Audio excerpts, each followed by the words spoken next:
Shalom, selamat pagi Bapak Ibu, saudara-saudari yang dikasih Tuhan dimanapun Anda berada. Kita kembali dengar-dengaran akan firman Tuhan pada pagi hari ini. Baiklah kita berdoa kepada Tuhan. Segala puji, hormat, dan syukur kami atas kasih karunia-Mu yang memberikan kami hari yang baru di hari ini. Bapa, berikan kami sukacita semangat yang daripadamu, agar kami boleh Tuhan memulai hari yang baru ini dan mengakhirinya Tuhan dengan sukacita dan menjadi berkat buat kami sendiri, menjadi sesama kami. Berbicara Engkau Bapa pada pagi hari ini, agar firman-Mu menjadi suluh terang bagi jalan kami. Dalam nama Tuhan Yesus kami berdoa. Amin. Berkat di balik bencana. Landasan firman Tuhan diambil dari Kejadian 16 ayat 7 sampai 11. Lalu malaikat Tuhan menjumpainya dekat mata air di jalan Syur, jalan ke Sur. Katanya, Hagar, hamba Sarai, dari manakah datangmu dan kemanakah pergimu? Jawabnya, aku lari meninggalkan Sarai, nyonyaku. Lalu kata malaikat Tuhan itu kepadanya, kembalilah kepada nyonyamu, biarkanlah engkau ditindas di bawah kekuasaannya. Lagi kata malaikat Tuhan itu kepadanya, aku akan membuat sangat banyak keturunanmu, sehingga tidak dapat dihitung karena banyaknya.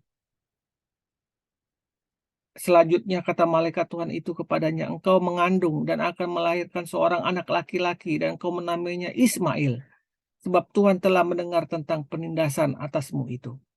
Demikianlah firman Tuhan. Bapak Ibu dikasih Tuhan, gunung berapi yang terletak di tengah-tengah 4 kabupaten yaitu Klaten, Boyolali, Magelang, dan Sleman merupakan salah satu gunung yang masih aktif. Dan hal yang paling berbahaya dari letusan gunung berapi yang telah pernah dilakukan adalah awan panas.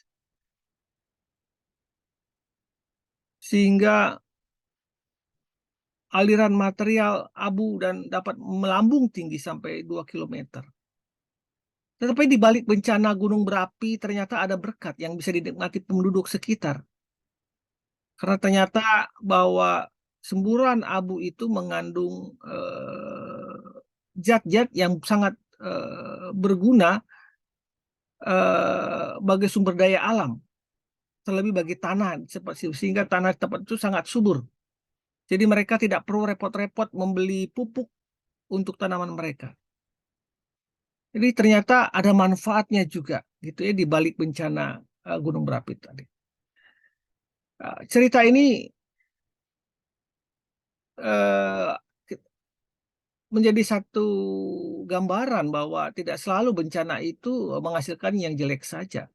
Kita juga tadi baca di Perjanjian Lama di Kejadian tentang Hagar. Perintah Tuhan atau malaikat Tuhan kepada Hagar, kembalilah kepada nyonyamu, biarkanlah engkau ditindas di bawah kekuasaannya. Hal ini sebenarnya untuk kepentingan Hagar juga, yaitu agar Hagar bisa merawat kandungannya dan mendapat perhatian dari Abram. Sehingga pada saat Hagar bisa melahirkan seorang laki-laki yang gesit dan akan menurunkan 12 raja dengan wilayah kekuasaan yang luas. Suatu berkat yang besar, bukan? Bapak Ibu yang dikasih Tuhan, apa yang bisa kita tarik dari kedua pelajaran tadi? Baik dari gunung berapi maupun dari firman Tuhan dari cerita Hagar tadi. Biasanya kita cenderung melihat masalah hanya dari satu sisi negatif saja. Bahkan tidak jarang oleh karena cara pandang seperti itu orang menjadi stres, depresi. Jika sudah memikirkan, maka dia tidak akan bisa lagi melihat sesuatu yang berguna di balik masalah yang dialaminya. Perlu ketenangan, perlu penyerahan diri.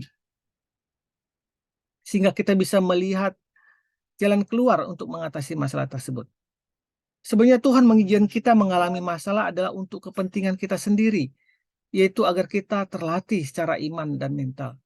Jika sudah demikian, maka kita akan menjadi pejuang-pejuang yang gigih, yang pada akhirnya akan membawa kita kepada berkat Tuhan. Mari kita berdoa, Tuhan bukakanlah mataku, supaya aku bisa melihat berkat di balik masalah-masalah yang ada pada diriku, yang aku hadapi, dan kuatkan aku untuk bisa bertahan menghadapi masalah, di dalam nama Tuhan Yesus, amin. Hanya orang yang rela dan sabar menghadapi masalah lah yang akan merasakan berkatnya. Selamat pagi, selamat berkarya. Tuhan Yesus memberkati kita semua. Amin. Amin. Amin. Amin.